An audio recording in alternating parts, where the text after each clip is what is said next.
Hello everyone and welcome to today's English lesson. So our word of the day is panorama, an unbroken view of a whole region surrounding an observer. And remember, for our point of view, we're looking at the bird, aren't we? Because we're going to be writing as the bird is going to have a panorama or a bird's eye view of the entire city. So they're going to have that aerial perspective. They can see everything that's going on within that city. Now, as a writer, can I generate powerful adjectives and phrases that enhance my descriptive writing? But we're just going to start with some grammar and punctuation. So what change to the underlined word would improve the sentence below? Because Adam wanted to learn more about animals, Adam went to the nature club.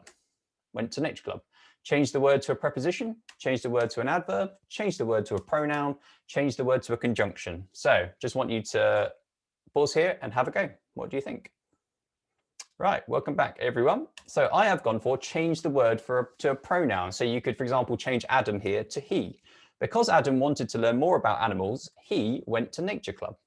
And why do we do this? Well, it avoids repetition, doesn't it? If we're constantly saying Adam all the time, it actually becomes quite difficult to read. And it kind of takes away from our message and the effectiveness of our writing. So this is one of the reasons why we use pronouns. Now, as we saw in examples, last example, it saves you from repeating too many times. But when using pronouns, it's very important to ensure that everything is clear and makes sense, as the following example shows you.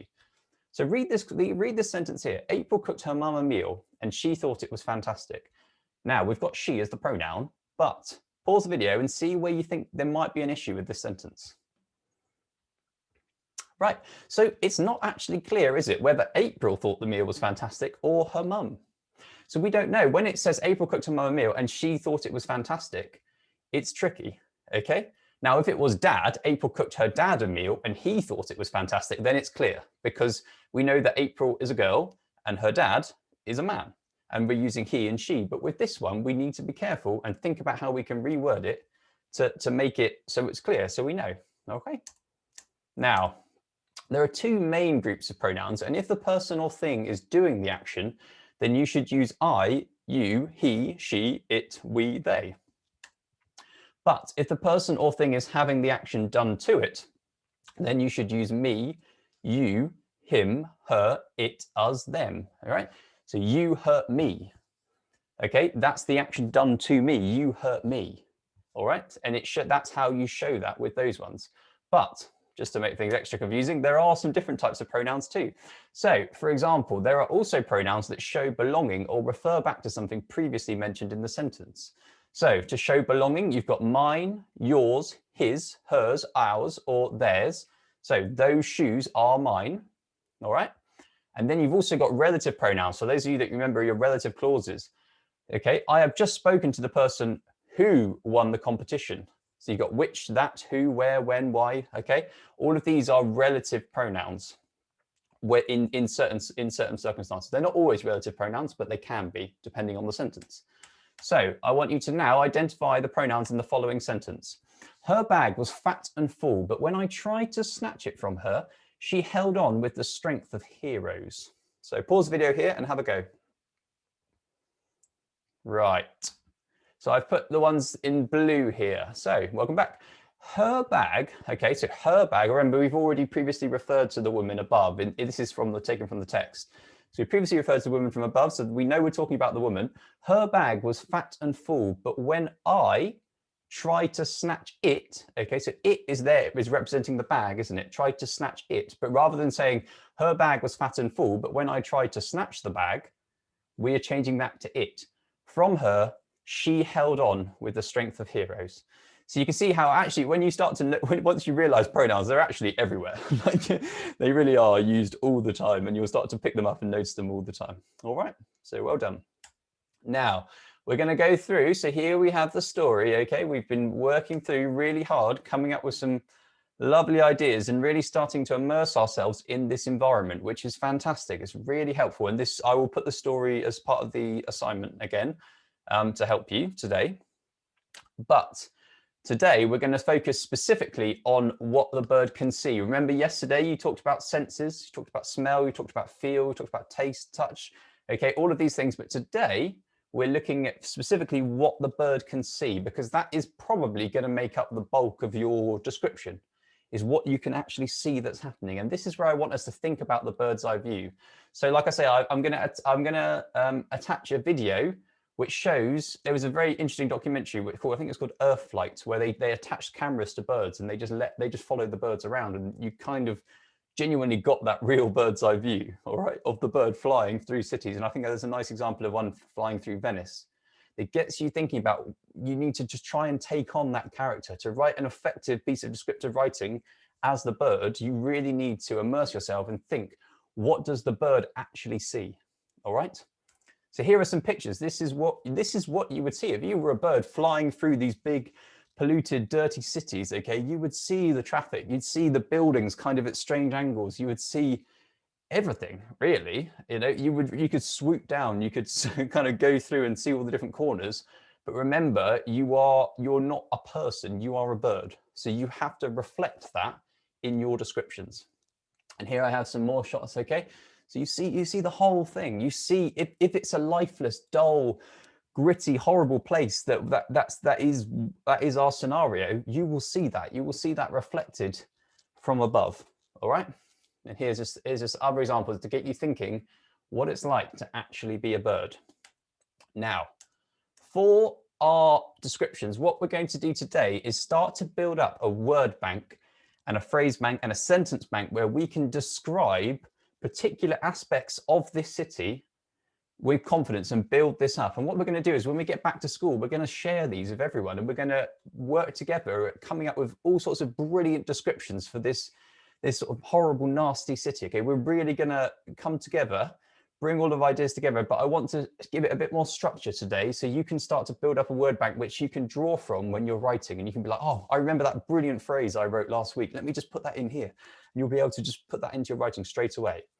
So we're going to break it down into nouns, okay? So nouns, what's in this city where you've got buildings, offices, hotels, factories, flats, roads, people, weather, okay? And then you've got adjectives, so things that you can use to describe these things. And what's important is there's certain adjectives that are appropriate for all of the nouns, but then there's other adjectives that aren't, okay? So you wouldn't tend to describe people as rotting unless it was like a particularly horrible zombie movie, but you wouldn't describe, and you certainly wouldn't describe the weather as rotting, but you could describe buildings as rotting, factories as rotting, okay? Roads that are decaying. And it kind of, you know, again, you wouldn't describe people as crowded, but you might say that, you know, the traffic, the buildings, the sense that everyone's sort of moving around is a crowded sense. So you just need to think carefully about which adjectives you're using, because there's so many out there, but you need to be using the right ones and effective ones. And that's what we're going to do. But then we've also got verbs. Okay, so when we're starting to form our sentences, we need to think about verbs. And you need these things to kind of bring your descriptions together and really develop your writing. So for example, you could take what we have here and if come up with a sentence, for example, like years of grime and pollution clung to the houses. Okay, so there's my verb, clung to the houses. Spewed, another verb, from the big ugly factories that shadowed the streets. All right, so you can start to take these nouns, we can describe them with adjectives, bring them to life, and then weave them in with verbs to build up our sentences and our descriptions. And then our writing is going to be superb. Now, today you're going to select 4 nouns to focus on. And for bronze, you're just going to work on building up your word bank. Okay, so these are my 4 examples. I've got roads, houses, people, and weather. And I've said things like, right, not noisy, narrow, dangerous roads, grimy, deserted, rundown houses, tired, haggard, depressed people, dull, murky, gloomy weather. And what you're going to do for bronze is you're going to choose 4 nouns, and you do not have to use mine. You can use your own as well. And you're going to build up that adjective bank, build up that bank to help you describe these things. All right, that's bronze today. But for those of you that want to do silver and gold, you're going to then look at some verbs alongside your adjectives, and you're going to start to build up sentences. So there we go. We've got grime and pollution, clung. There's the verb clung to the deserted houses. So in this sentence, grime and pollution are actually acting as nouns. All right. And clung to the deserted houses, but the main focus is on the houses. And then you've got people, okay? And you've got shuffled. Here are some verbs: shuffled, shouted. The haggard, depressed workers shuffled through the streets with their heads facing down. All right. So you can start to see how you've taken your adjectives, haggard and depressed. You're describing the people, but then you've also got the verb because that's what gives you that sentence. All right. And that's what you're going to do for silver. And let me just go through very clearly. So focusing for bronze on 4 specific nouns, I can build up a word bank of effective adjectives for my descriptive writing. So you're just going to get 4 nouns and you're just going to build up a word bank. But please do use a thesaurus. Use it. You get some, if you have anyone to supervise you, that's brilliant.